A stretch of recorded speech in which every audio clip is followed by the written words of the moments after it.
Good morning. Today we are going to do phoneme manipulation, and what we're going to do is we are going to practice changing the sound in the middle of a word to make new sounds.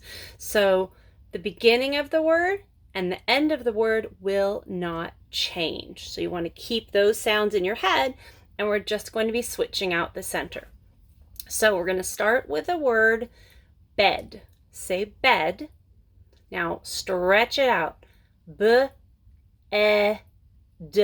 One trick to doing this is to use your arm. Your shoulder is the beginning, your elbow is the middle, and your hand is the end of the word. So we're going to stretch out bed this way. So first we have to segment the word. Then we can switch out a sound. B-e-d. The elbow, is where we're going to change a sound. So we're going to change this middle sound in bed to ah. So you're thinking b-ed, b-ad, bad. Good job. Okay, so now you see what we're doing. We're changing that sound in the middle. So if you want to use your arm, that's one way to help your brain figure those middle sounds out until this becomes really easy. If it's already easy and you don't need your arm, cool. Okay, next word, mix. Say mix. Mix.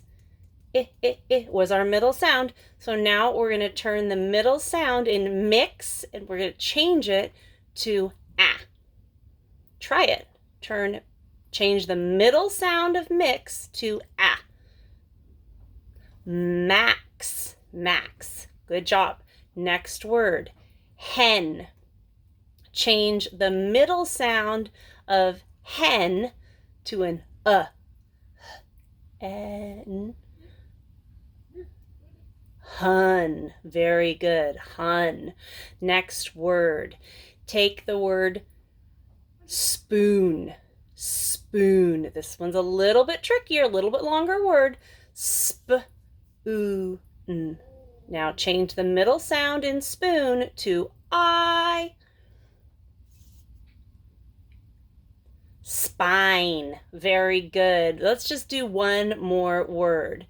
Turn the middle sound in kite. Kite. Turn the middle sound in kite into ah. Kite. Caught. Very good. Tomorrow we're going to do the same thing, but we're going to go a little bit faster. So if it's still tricky tomorrow, you can always put pause so it give you time to think. Okay, keep manipulating sounds. Your brains are going to grow so much, and this is really going to help you with your reading as well. Thank you. Have a great day.